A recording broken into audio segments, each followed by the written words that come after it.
new piece of research is focused on men football fans' attitudes towards women's sport in this new age. And the survey essentially asked a number of questions around the recent developments. And what we find is that the research showed, as you mentioned, just under 2,000 men taking part in the study in this increased media profile presence in the UK. And what we find is that the men could be split into three different groups of three different types of masculinities. And the main one, the most dominant one, was the men who were showing overtly misogynistic attitudes.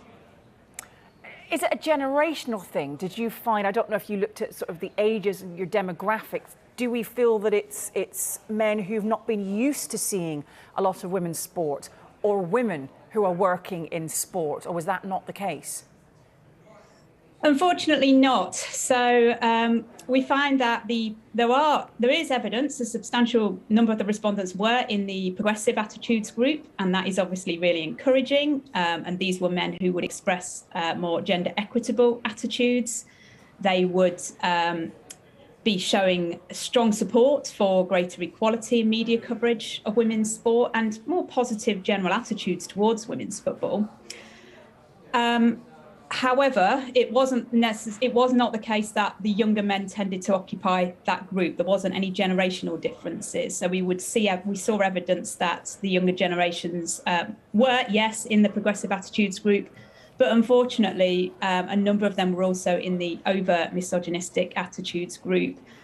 So this, as I mentioned, is the most dominant group in the study, and that was shown to be the case regardless of age.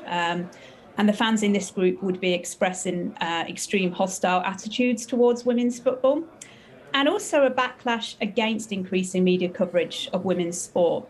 So whereas those that were in the more progressive category, the first group, would be in favour of showing and televising more women's sport, having greater coverage in the media.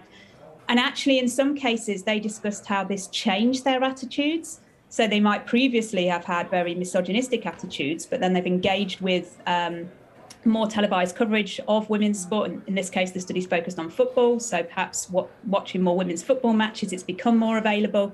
And they talk about how this has actually changed their attitudes so that in some cases, they became fans of the women's game as well as fans of the men's game. But unfortunately, in the overt misogynistic group, these men would be discussing how women should not participate in sport, and certainly not in a sport like football, which was still seen as very male-dominated.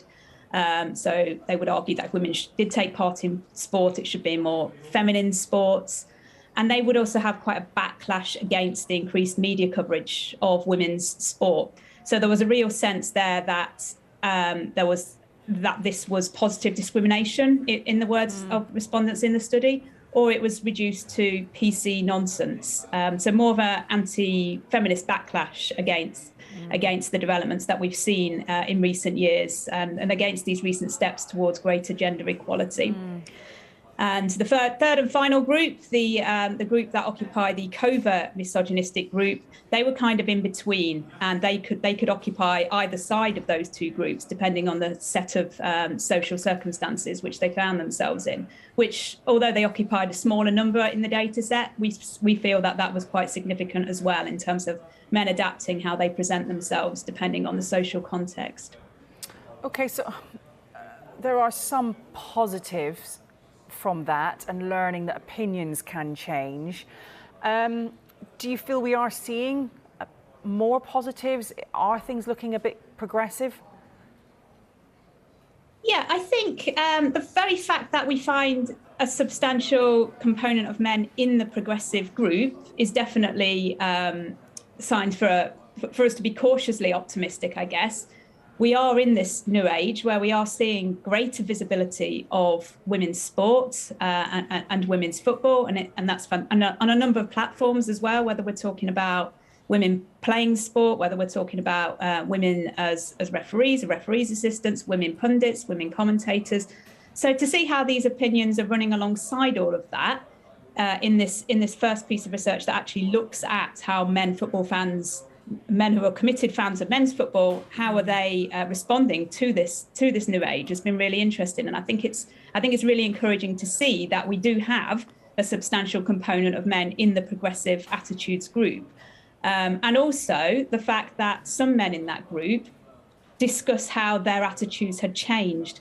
So to give you an example of one of the quotations from the study, one supporter who was aged 26 to 35, he talks about how televising women's sport and televising women's football, he says, it changed my view of the sport.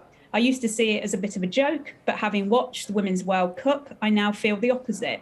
So there was examples in the data of how having that access to watching the sport would shift some men from misogynistic attitudes towards more progressive attitudes. And they openly discussed that in the study. So that's definitely one of the positives to take. And I think one of the things that we would argue based on these findings is that we need to see more gender equitable coverage of women's sport to drive forward that gender equality and promote more social justice. Yeah, absolutely. And you sort of touched on this really, but for the men listening who want to help change this for the better, they have mothers, some might have sisters, wives, daughters, won't be exposed to misogyny. How can they help change things?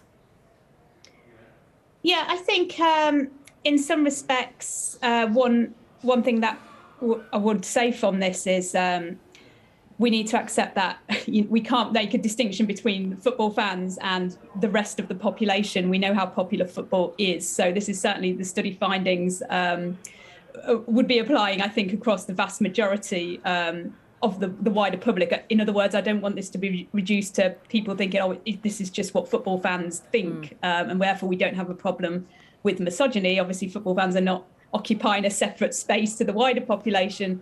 These findings can reflect sexism and misogyny across the population, given how popular we know the sport is. So that would be my first point in some respects. And I think just opening up the dialogue, opening up the conversation, because I think some men would probably be absolutely mortified at some of these findings. And I think that, perhaps they have a daughter, or perhaps, someone that might want to, a younger female that might want to get interested in playing the sport, taking them to football matches. And to the extent of misogyny would actually be quite alarming. So I think opening up some of those conversations and perhaps beginning to challenge this would be really, really important. And that's perhaps the final group that we found in the study, the covert group. I think that's quite interesting as well, because in some ways, some men can appear to be on message with gender equality. They know when to say the right thing. They think they'll present a perception of themselves that looks like they're behind gender equality agendas.